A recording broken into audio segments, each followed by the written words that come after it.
자, 지금 설명하는 사전적 의미를 뜻하는 단어는 무엇일까요? 1번, 물건을 사고 팜. 2번, 물건을 사거나 팔기 위하여 품질이나 가격 따위를 의논함. 3, 어떤 문제를 자기에게 조금이라도 더 유리하도록 상대편에게 수작을 검.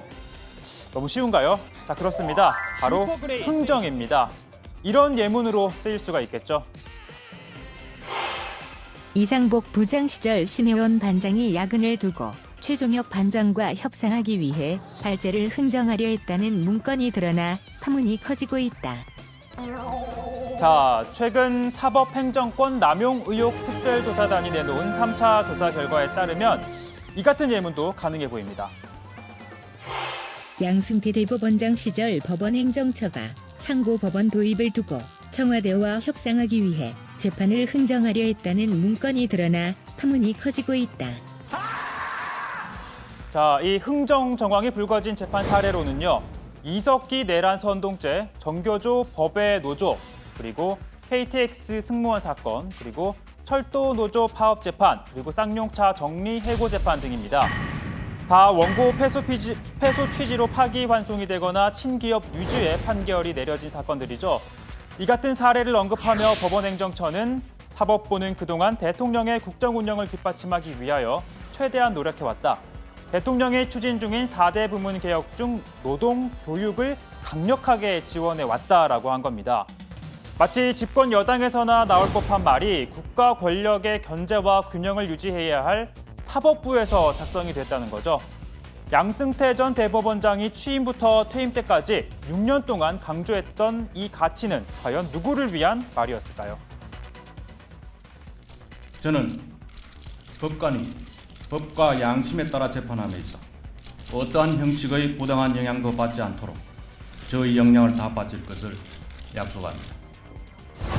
법관에게는 어떠한 난관에도 굴하지 않고 재판의 독립을 지켜야 할 헌법적인 의무와 책임이 있을 따름입니다.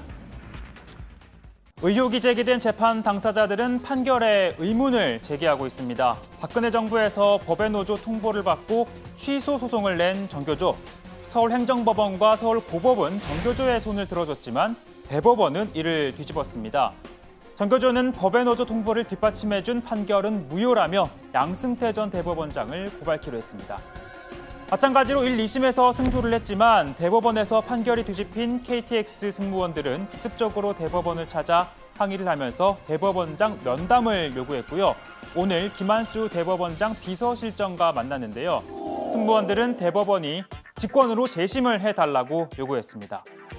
특조단이 공개한 대로 대법원이 이렇게 대통령의 국정 운영을 뒷받침하려고 한 건 상고법원이라는 수건 사업 때문입니다. 자, 그렇다면 상고법원이 무엇이냐고요? 친절한 최 반장이 설명해드리겠습니다.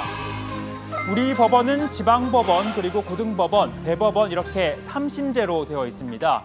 상고법원은 이 고등법원과 대법원 사이에 두려는 법원인데요.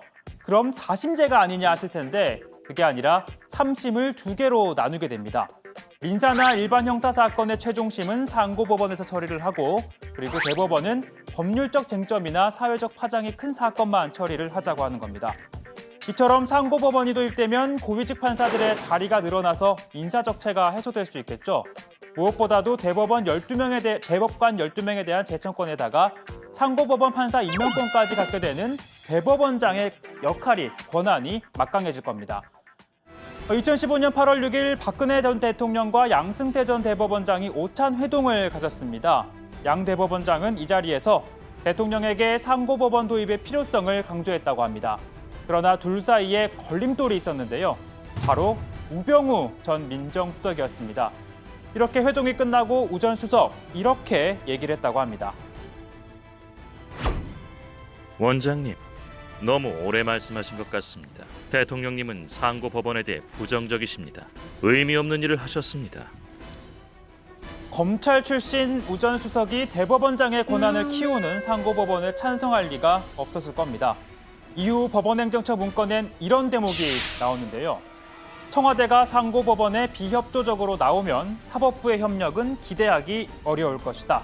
마치 심리적인 압박을 가하자는 의미로 보이는데요. 다만 특조단은 우전 수석의 방해 공작이 너무 집요해서 임종원 전 차장이 울컥한 심정에서 작성한 문건이다라며 의미를 축소했습니다.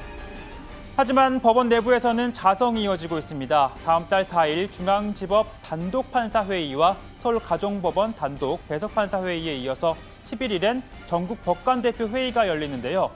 이 회의 의장인 최기상 부장판사, 사법부 스스로가 존재의 근거를 붕괴시켰다며 헌정 유린 행위자들에 대해 엄정한 조치를 취할 것을 대법원장에게 촉구했습니다. 이와 같은 중차대한 문제에 있어서 일선 법관들이 의견을 내고 하는 것은 당연하고 바람직하다고 생각합니다. 그리고 그와 같은 의견 또한 제가 경청해야 될 한 부분이라고 생각합니다. 사실 사법부의 수장이 연일 이렇게 취재기자들 앞에서 말하는 모습도 참 낯선 장면인데요. 위기의 사법부를 살리기 위해선 직접 양승태 전 대법원장을 고발해야 한다는 목소리도 나오고 있습니다.